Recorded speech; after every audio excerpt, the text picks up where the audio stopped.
Sayın Atavatan TV kanalının izleyenleri, Atavatan TV'de Türkmenistan gündemi, Türkçe haberlerin yeni sayısına başlıyoruz. Türkmenistan Devlet Başkanı Devlet Güvenlik Konseyi toplantısını gerçekleştirdi. Türkmenistan ve Japonya işbirliğini güçlendirmeye devam ediyor. Türkmenistan, Japonya ile işbirliğini genişletmeye hazır. Kazakistan Cumhurbaşkanı, Türkmenistan Dışişleri Bakanı ile görüştü. Dünyanın en iyi Türk üniversiteleri, Türkmenistan'da diploması tanınanlar.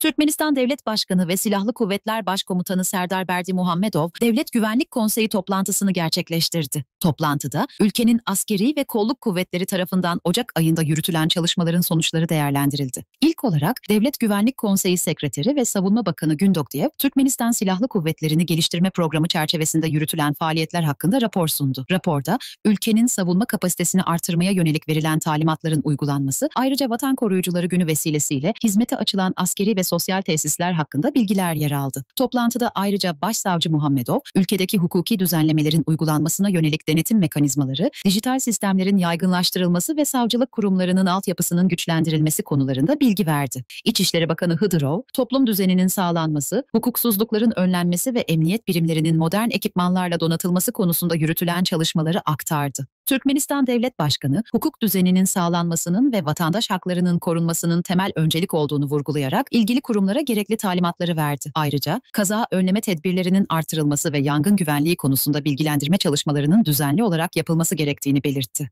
Türkmenistan Devlet Başkanı Serdar Berdimuhamedov, Japonya Başbakanı'nın özel danışmanı Akihisa Nagashima'yı kabul etti. Görüşmede, Türkmenistan ile Japonya'nın sadece ikili ilişkiler çerçevesinde değil, aynı zamanda çok taraflı platformlarda da başarılı işbirlikleri yürüttüğü vurgulandı. Bu bağlamda Merkezi Asya-Japonya diyaloğunun bölgesel işbirliğini teşvik eden önemli bir platform olduğu belirtilerek, katılımcı ülkelerin devlet başkanlarının ilk zirvesinin başarılı geçmesi temenni edildi. Türkmenistan ile Japonya arasındaki ilişkilerin siyaset, diplomasi, ticaret, ekonomi, sosyal ve kültürel alanlarda hızla geliştiğine dikkat çekildi. Bu süreçte Türkmen-Japon Ekonomik İşbirliği Komitesi'nin önemli bir rol oynadığı ifade edildi. Devlet Başkanı Serdar Berdimuhamedov, Japonya'da Nisan ayında düzenlenecek Expo 2025 Dünya Fuarı'na Türkmenistan'ın büyük ilgi gösterdiğini ve bu etkinlik için özel bir organizasyon komitesinin oluşturulduğunu belirtti. Japon yetkili Akihisa Nagashima ise Türkmenistan'ın üst düzey temsilcilerinin fuara katılımının büyük bir beklentiyle karşılandığını ifade etti.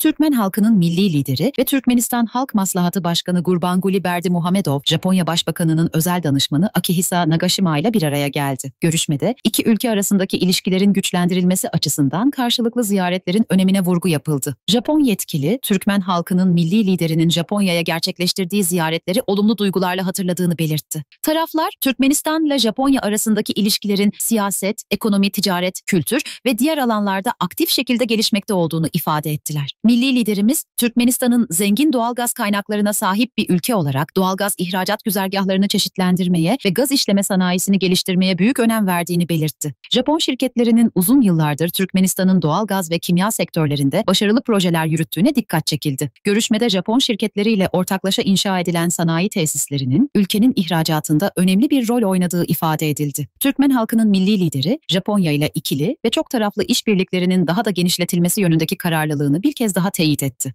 Kazakistan Cumhurbaşkanı Kasım-Jomart Tokayev, ülkesini ziyaret eden Türkmenistan Bakanlar Kurulu Başkan Yardımcısı ve Dışişleri Bakanı Raşit Meredov'u kabul etti. Görüşmeye ilişkin açıklama, Kazakistan Cumhurbaşkanlığı basın servisi tarafından yapıldı. Cumhurbaşkanı Tokayev, Kazakistan ile Türkmenistan arasındaki dostane komşuluk ve stratejik işbirliği ilişkilerinin dinamik gelişiminden büyük memnuniyet duyduğunu ifade etti. Ayrıca Kazak lider, Türkmenistan'ın girişimiyle başlatılan Uluslararası Barış ve Güven Yılı dolayısıyla Türkmenistan'ı tebrik ederek bu önemli girişimin ülkenin daimi tarafsızlığının 30. yıl dönümüne denk gelmesinin anlamlı olduğunu belirtti. Görüşmede enerji, ulaşım ve kültürel işbirliği alanlarında üst düzeyde varılan anlaşmaların uygulanması değerlendirildi. Türkmen heyeti ise Türkmenistan Devlet Başkanı Serdar Berdimuhamedov ve Halk Maslahatı Başkanı Gurbanguly Berdimuhamedov'un içten selamlarını ileterek iki ülke arasındaki stratejik ortaklığı daha da güçlendirme kararlılığını vurguladı.